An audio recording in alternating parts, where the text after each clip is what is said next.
Boa noite, artistas e desenvolvedores em ascensão. Esse é o Duscast, o podcast da Dusdog, onde entrevistamos artistas, criadores de conteúdo e desenvolvedores de jogos.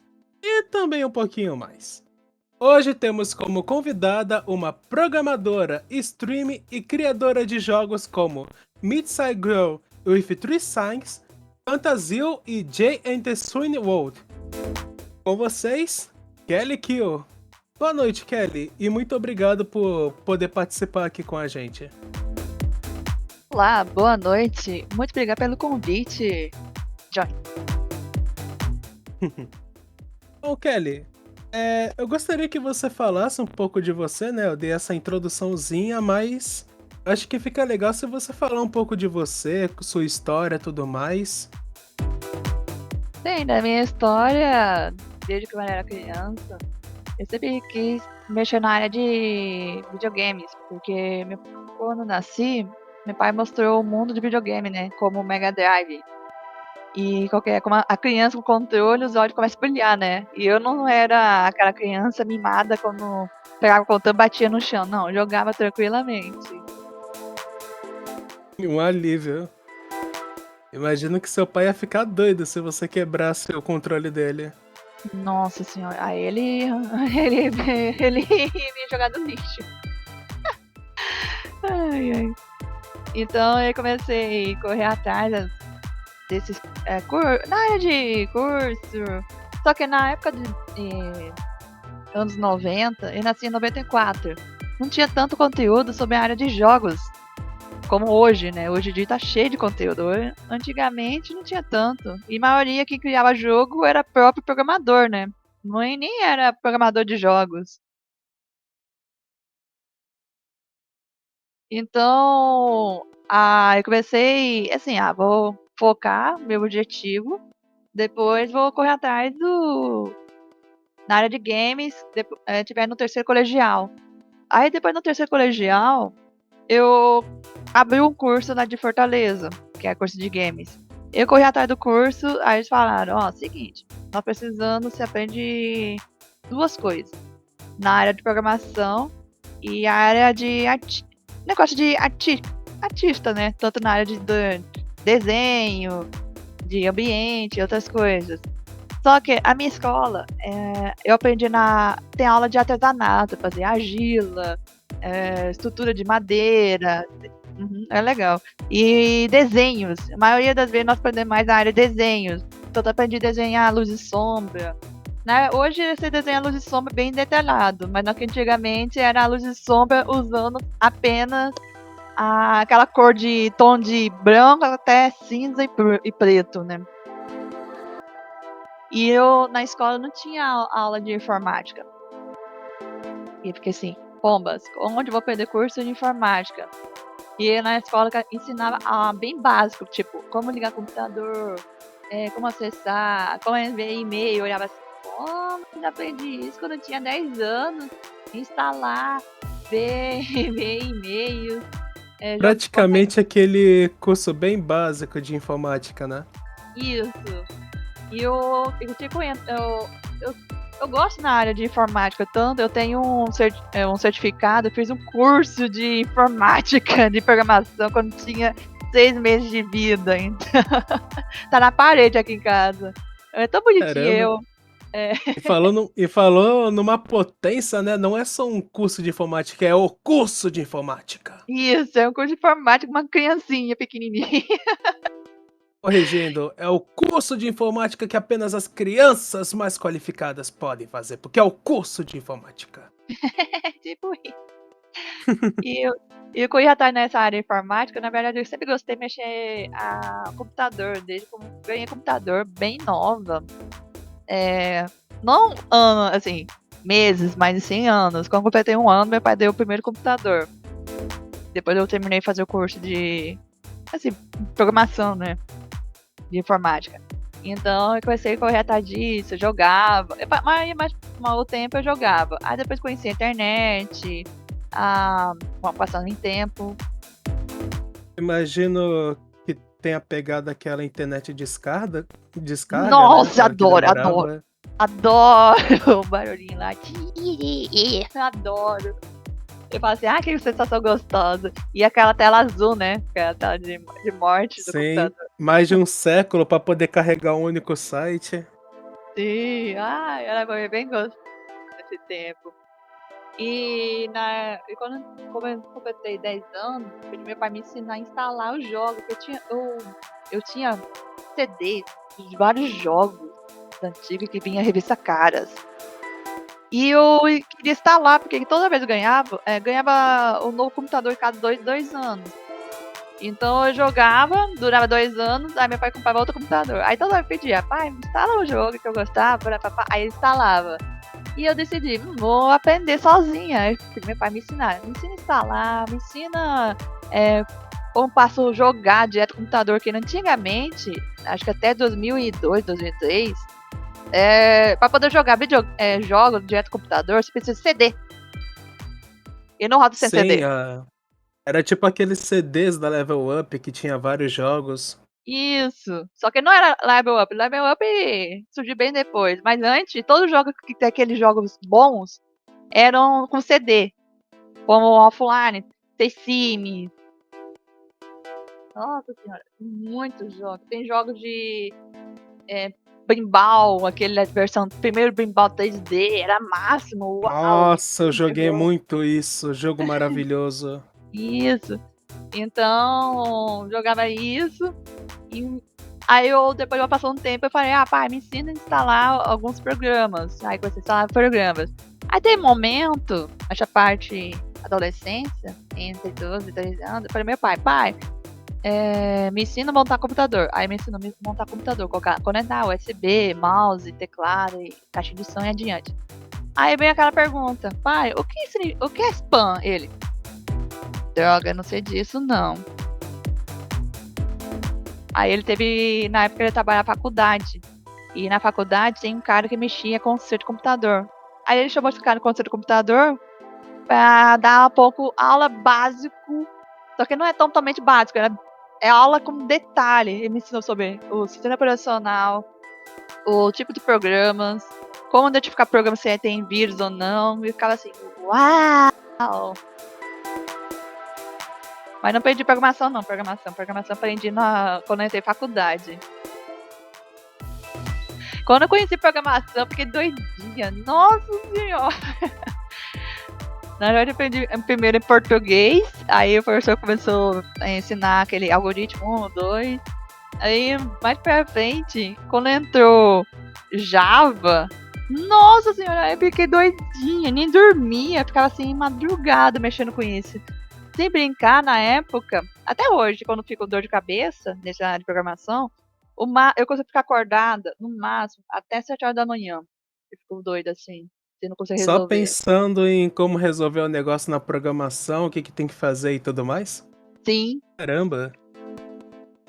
e a minha cabeça vai criando vários comandos, tentativa A, B, C, D, E, aí vai adiante.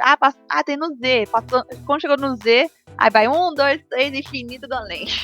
Eu até brinco com isso. Imagino que quando chegou a época do Flash e todas essas animações, como funcionava, você deve ter pirado bastante pra entender. Então, o Flash eu não peguei muito ainda esse tempo, porque no curso eu tive que aprender. Eu fiz análise de sistema. Análise de sistema ele mexe muito na área de código. Aí eu mexi muito como algoritmo 1, 2, Java, tanto só Java. Aí depois o Java com banco de dados, aí Java com banco de dados web, aí Java estrutura inteira, todos os programas em um só, ficava os olhos ficavam vermelhos. Podemos dizer que você praticamente platinou o Java. Sim, não só Java, tem até de vez em quando eu aprendi C Sharp sozinha. Eu aprendi os códigos. Tanto eu leio, de vez em quando penso, meu pai tá mexendo em bolsa de valores. E ele tá mexendo em programa, o código mesmo. Quando eu leio, eu falo assim, tá errado. Ele, como você sabe? Falta ponto vírgula para ele. Caramba, faltava isso. Como você sabe que era isso, esse problema? Eu, pai, é anos.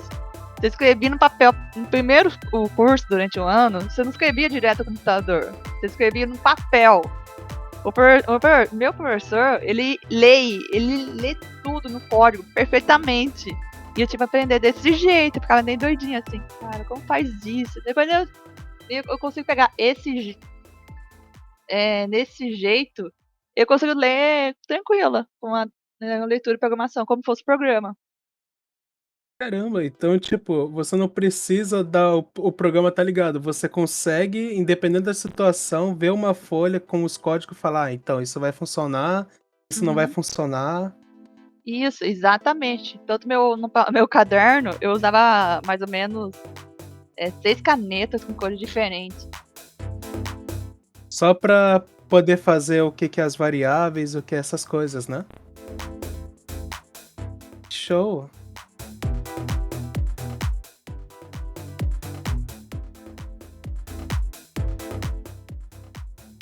Como eu fazia primeiro computador, quando não dava certo, eu passava no papel. Quando não dá certo, eu não passava no papel, eu verificava porque deu errado. Aí quando acho o problema, eu anoto num caderno falando, ó, esse código só funciona, pá, pá, pá, pá, se tiver outro código pra ligar, pra não E ficar perdido. qual foi a parte que mais te estressou um pouco em relação a isso? Imagino que tem uns momentos na vida de um programador que só falta você quebrar o computador. Ah, só foi 2 momentos, na verdade. O primeiro momento foi do um professor, que ele começou a falar mal de mim, que não era muito boa disso, e eu consegui derrotar ele através usando os códigos, em vez de usar código dele. E esse aí deu pro tanto esse professor foi expulso na área de programação de código, só administração informática. Caramba, mas o que tinha nele que ficou com tão puto da vida com você assim pra ele te dar bronca, falar que fez tudo errado? Então, nós estávamos aprendendo sobre a área de biblioteca. E biblioteca usa aquele causa um, causa 2, causa 3, e é aquele repita até. É os códigos de mais lógica mais detalhados, em vez de utilizando se. Então, o professor, ele estava ensinando a área para biblioteca. Só que ele não estava ensinando do jeito simples, e sim mais complicado. E tem umas coisas que ele estava escrevendo, não funciona no código. Aí toda hora falar, professor, esse código que o senhor colocou não tá funcionando. Aí ele começou a criticar, eu falei que eu não sou boa, papá, e eu, quer ser uma coisa? Eu não vou negar disso. Aí depois ele me chamou preguiçosa, aí o pessoal olhou, minha turma inteira olhou assim, não, ele não chamou preguiçosa, não chamou ela preguiçosa. Eu falei assim, não, não, eu Me sei que segura que agora eu vou bater nesse velho. exato. Eu falei, não. Aí foi lá a coordenadora, eu falei, ô coordenadora, a pessoa me chama preguiçosa, você acredita nisso? Nem durma, você criando esses códigos, agora me chama preguiçosa. Me, Caramba. me surtei. Aí teve uma reunião comigo com o professor. Aí o professor ficou, a coordenadora não mexia, ela não entende sobre código, mas ela é bem organizada nessa, assim, professores, sabe quem são mais confiáveis ou não. Aí o professor ficou assim, a coordenadora, não entende, não vai ler programação. Eu falei, professor, assim, que a coordenadora chamada professora. Eu falei, professor, é o seguinte, vou deixar meu caderno com a senhora durante um dia.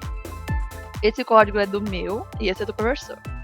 Se o meu tá errado e o professor vai funcionar, tudo bem, vou pedir desculpa. Mas se for o contrário, a senhora tem que resolver esse problema. Aí a galera inteira ficou lá esperando lá de fora. Final das contas, ele perdeu. Conseguiu derrotar o Toma. professor.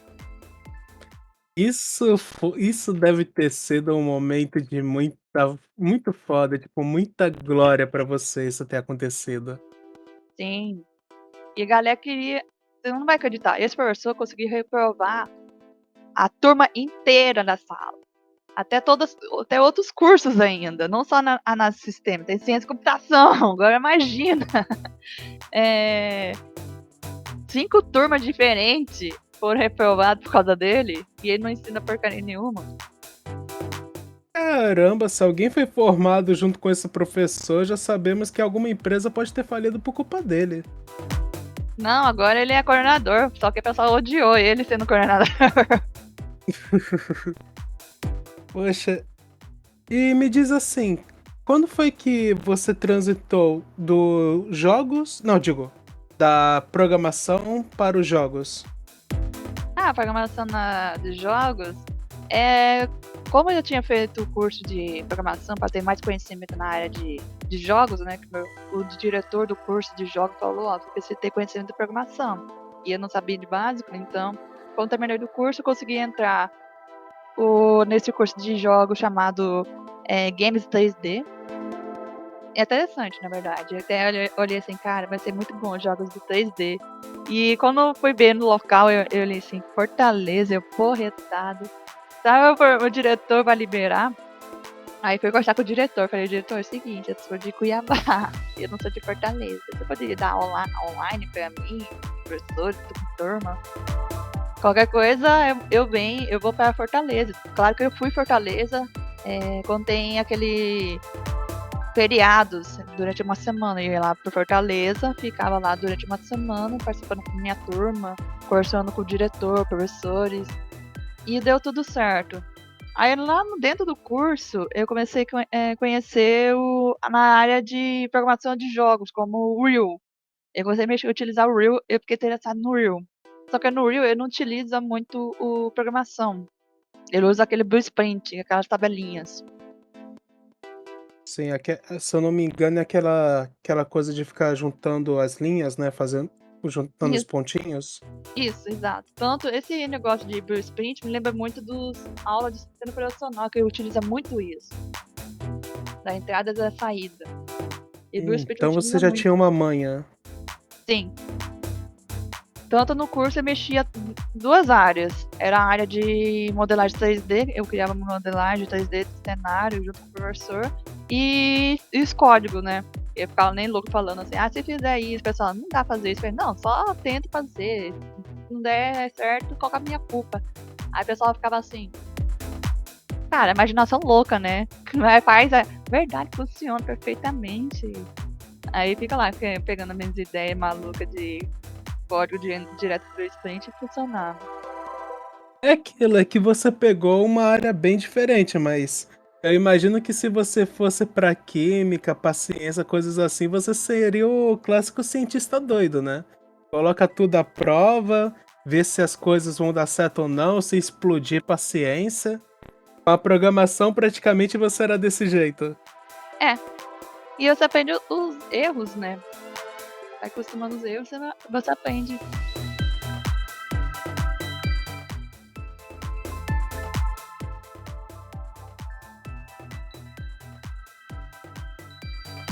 Também. Aí depois que eu terminei o curso, eu pensei, vou criar um jogo, né? Só que durante o curso eu tinha aquela coisa de criatividade de anotações. Aí eu anotava o jogo de. Ter jogo de terror, da parte da arte, eu fazia desenho em papelzinho, bem zoado. Tem jogo do esgoto, aquele de Gen e Story World, que na verdade ele é baseado dentro do Real, tava estudando direto dentro do Real. E depois, assim, bom tempo, como eu vi sobre a taxa, que não gostei da história da Epic, eu mudei para a Indie, né? Para a Game Maker, que eu achei mais interessante a taxa deles. Então, foi assim, grande desafio, porém, eu evolui muito rápido nessa parte de conhecimento. Tanto eu demorei mais ou menos assim, quase 1 ano, 2 meses desenvolvendo esse jogo do esgoto.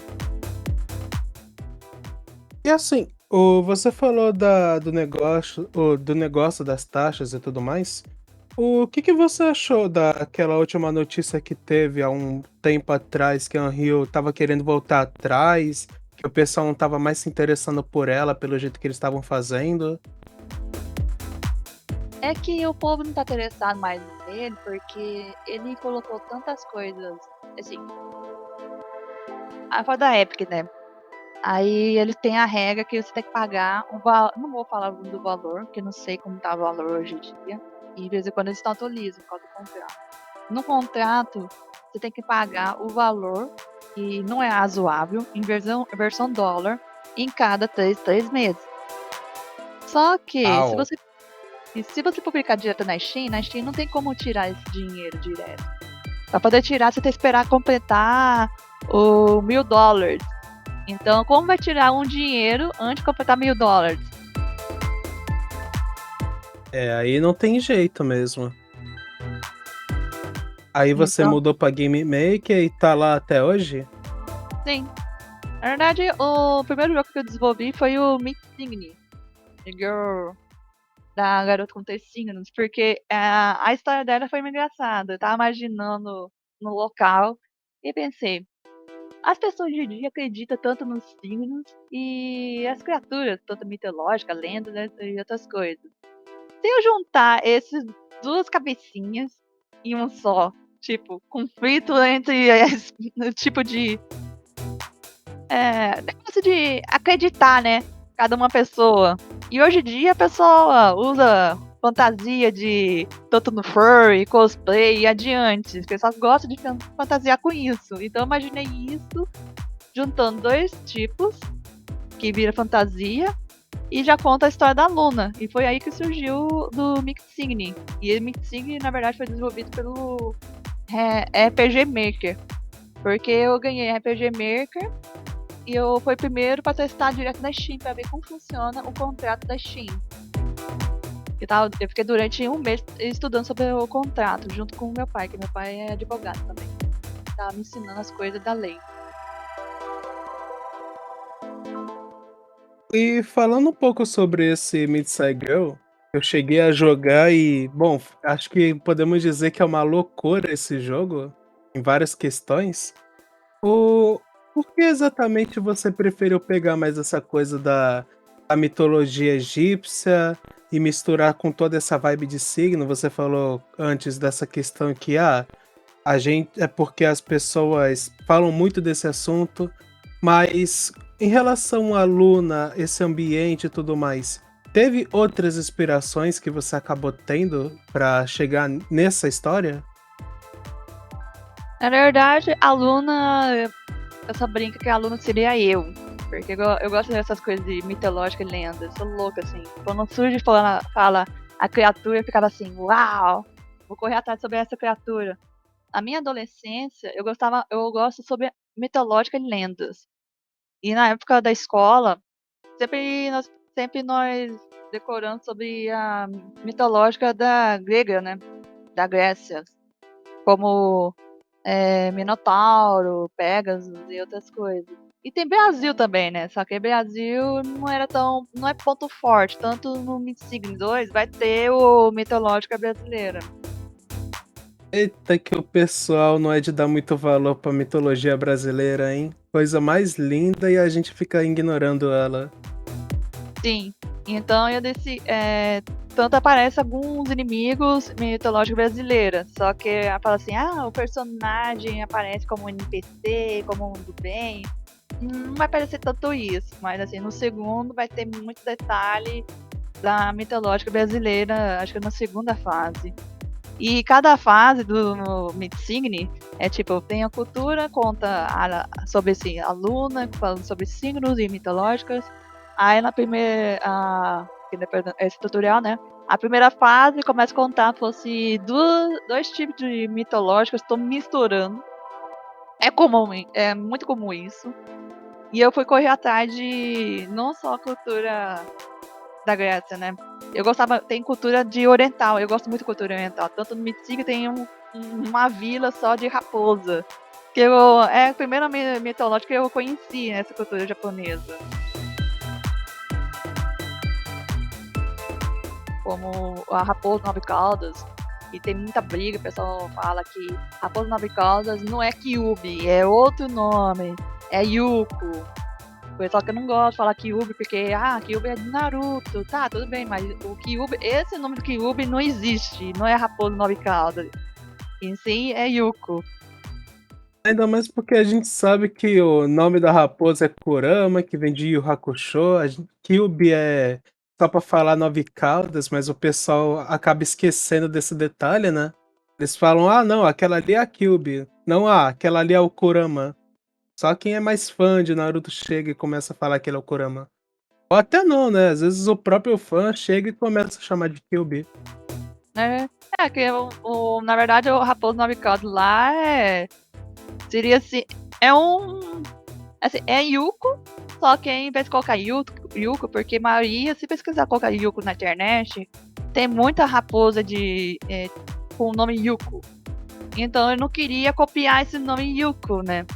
Então ele criou o nome, uma fantasia, esse é Kyuubi, e tornou-se nos tops. Só que ele passou nos mais tops do que Yuko, né? E o pessoal esqueceu Yuko. E na verdade, tá. Yuko, na verdade, não é raposa, algo maligno. Pode ser tanto no coisa boa, coisa ruim. Sim, meio que essa questão da raposa tem em toda a Ásia, né? Tem a lendas coreanas, tem as lendas da China. Mesma coisa vale até pros tanukis, só que parece que a China tem umas lendas mais macabras comparado ao como eles falam nas japonesas. Na verdade, meio que, se eu não me engano, comparando Tanuki e Yuko, as raposas têm umas histórias bem mais pesadas, né? Umas histórias um pouco mais macabras, assim, um tanto de gore comparado a outras lendas, né? Na verdade, se você pesquisar a lenda, acho que é Kitsune, que na verdade Kitsune ele é de significado raposa.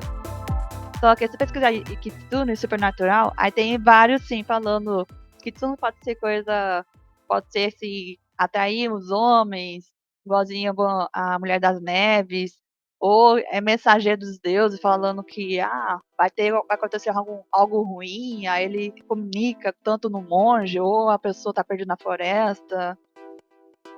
Mas é bem comum isso. E até peguei muita referência a isso. Tanto as raposas estão aposentadas, porque agora o povo acredita tanto a raposa, qualquer tipo de raposa. Só que a raposa o pessoal não acredita mais é Yuko. Então eu coloquei uma espécie de Yuko dentro do meu jogo. Que ficou em extinção. E não existe mais o Yuko, entre aspas. Poxa, que legal. E assim, fora a Yoko, tem outras lendas que você colocou em Inside Girl que você acha que realmente deram uma cara diferente pro jogo? Talvez um Tengu, igual como eu vi lá, tem a Mantícora, né, que a gente enfrenta no começo. O que o pessoal gostou muito são dois personagens. Então, tem o Yuko, que é uma raposa na nova e calda, o pessoal até acha bem triste na história dele um pouco. Daí depois tornou-se. Ele vai ser aliado depois, bem no final. Tanto no segundo jogo ele é amigo da Luna. E tem uma mitológica de. Até esqueci o nome do tema. Dos Vikings. O nórdico. Isso. Eu coloquei ele lá dentro. Falei, se a pessoa vai gostar, aí eu vou colocar. Aí coloquei aquele Hate. É um lobo que ele come a lua. Esse eu não conheço. Da mitologia nórdica, o único lobo que eu me lembro é o Fenrir. Então, ele é filho do Fenrir, o maior lobo do Ragnarok. Então tem aquele parentesco, pelo menos. Já chega um pouco perto. Uhum, sim.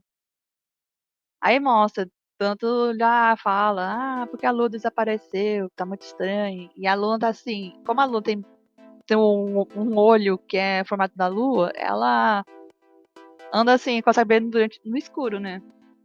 Mas tiver lua nova, ela fica bem fraca. Ela precisa de algo pra ela descansar ou uma pedra da lua. Que ela recupera pouca força, né? Sim. E eu imagino que com esse lobinho aí, Tsukuyomi com certeza não deve ficar nem um pouco feliz, né? Lidando com esse lobo. Não. Eu só fico bem zangado, porque tem o Banshee junto com o lobo.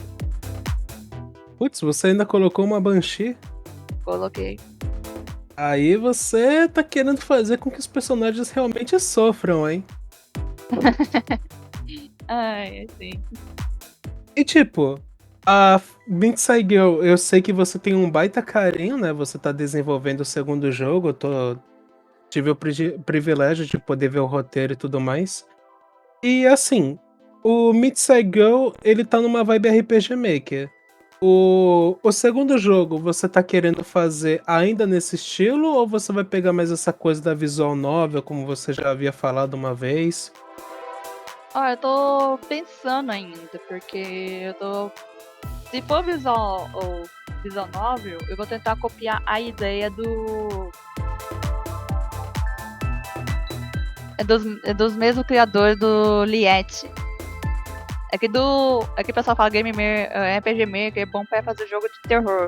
Só que eu não queria fazer jogo de terror, eu queria fazer jogo de mais histórias. Aí eu conheci um jogo chamado Liette. E ele tem mais. Assim, ele é feito direto no RPG Maker, porém, ele tem mais assim, detalhe da história em vez de um cenário de terror. Isso que me interessou. E até falei assim, se eu fizer isso no meu jogo Mything, você vai funcionar? E funcionou. Cara, eu nunca vi a pessoa falando que é só pra. O RPG Maker foi feito só pra terror. Tudo bem, temos uns baitas terrores, mas, por exemplo, se eu não me engano, tem vários jogos que são bonitos e que não tem essa vibe só focada em terror. É que é porque pegou mais aquela questão do YouTuber, né? O pessoal Sim, fazia Mogeko Castle, Mad Father. sim. Mas se eu não me engano, tem um. É que eu não me lembro agora de cabeça, mas tem um jogo muito bonito que envolve uma coisa mais de dramática.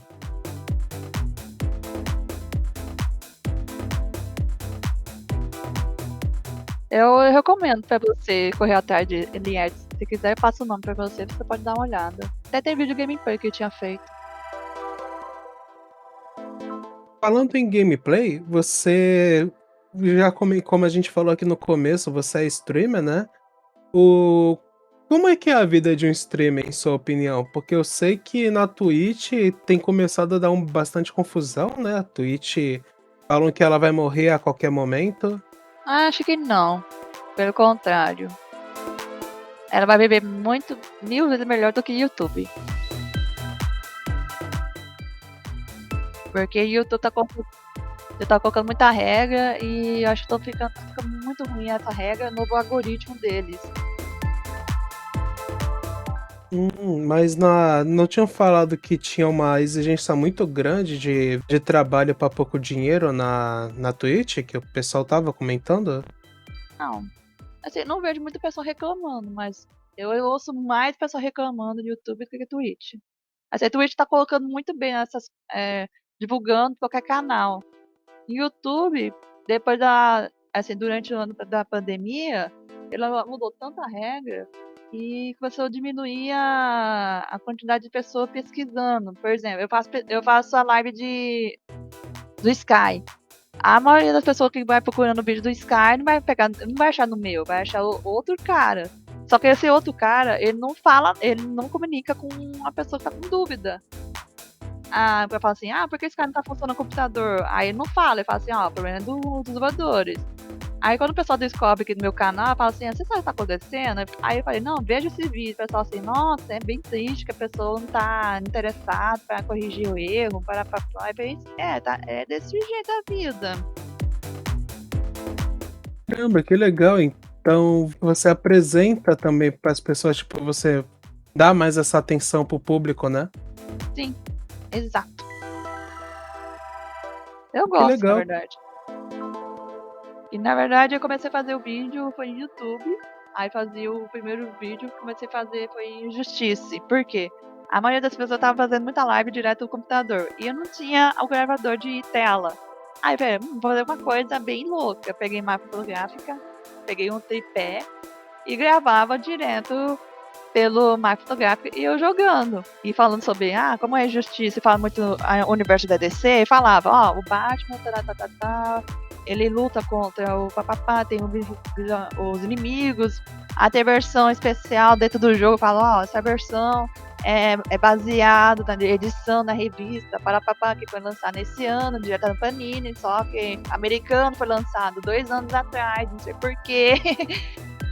E vai falando mais detalhe. O pessoal fala assim, nossa, esse vídeo faz muitas coisas de detalhes sobre o personagem, o universo, dos quadrinhos diferentes dos outros. Que dos outros jogam, eles falam assim, é o Batman, tchau, né?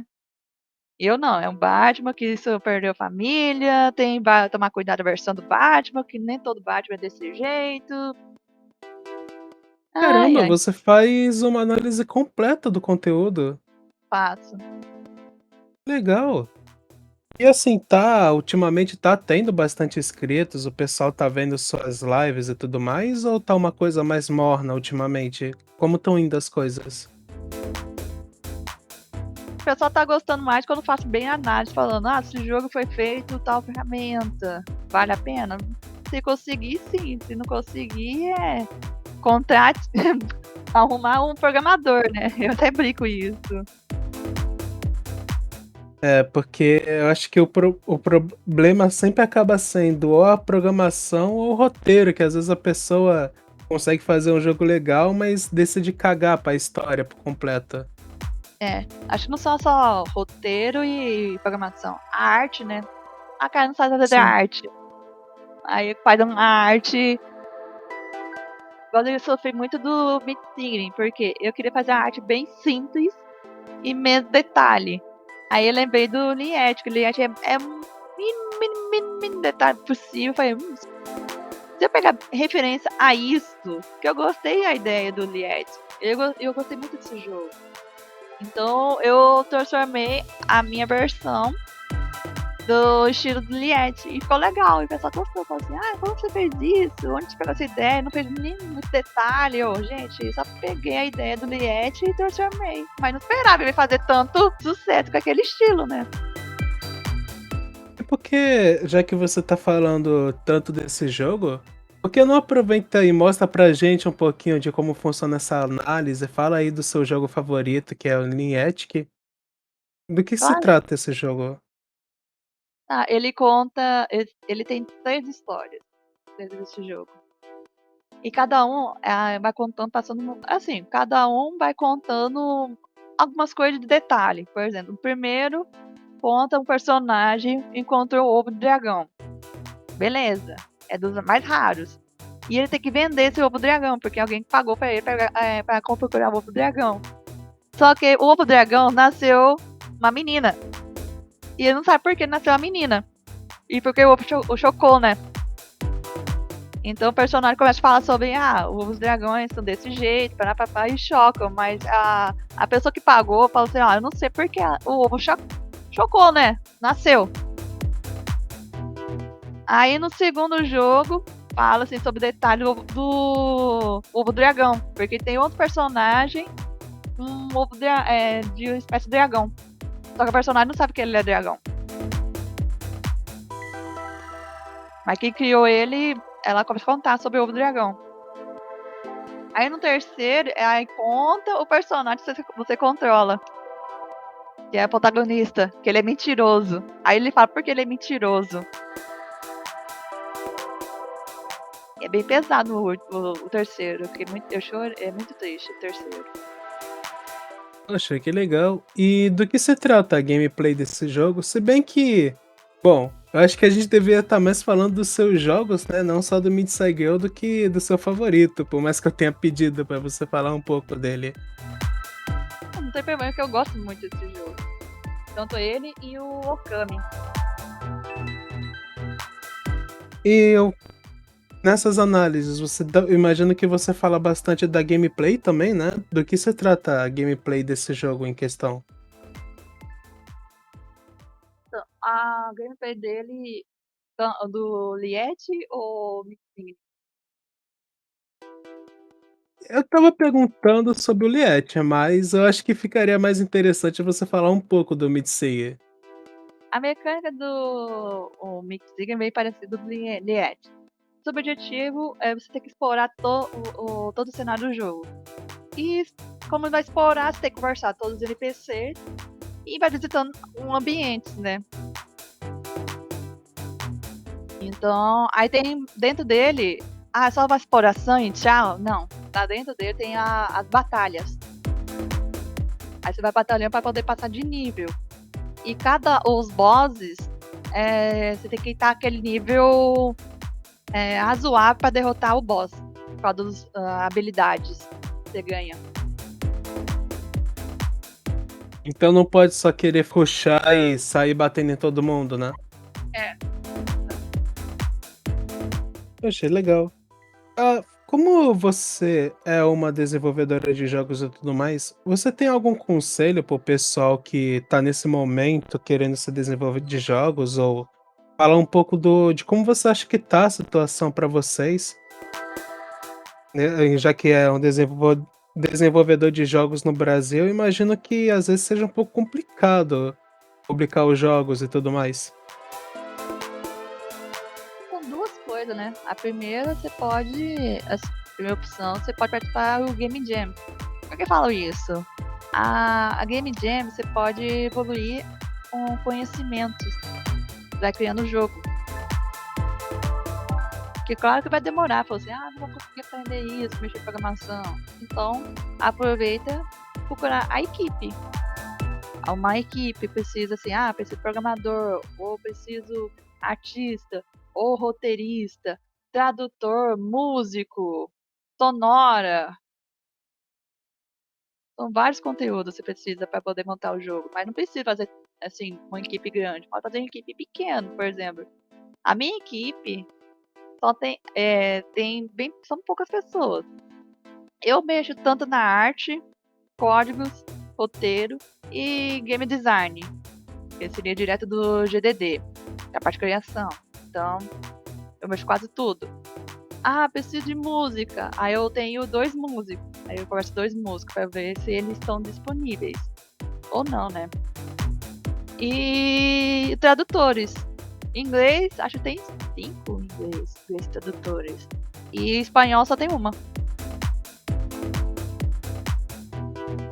Caramba, já é uma bela equipe, sinceramente.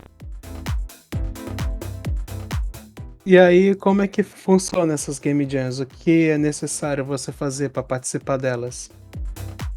Lá no IT tem vários sim de Game Jams, só que tá tudo em inglês. Tem alguns brasileiros, mas alguns brasileiros falam assim, tem que pagar para participar. O concurso que é do Game Jam, você ganha um prêmio, né? Isso é dinheiro. Ou é por diversão, fala assim, quero melhorar a qualidade de vida do Brasil. Aí escrevi o Game Jam. Acho que foi há 2 anos atrás, uma empresa só de mulheres que surgiu lá em Portugal. Eles criaram um grupo só de mulheres, criando assim, vamos criar Game Jam só para as mulheres, para divulgar na área de games, que não é para poder jogar, em sim criação. E eu acho interessante disso. Aí não é prêmio, mas é divulgação.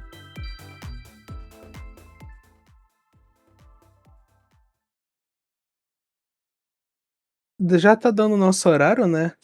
Espero que tenha gostado da entrevista.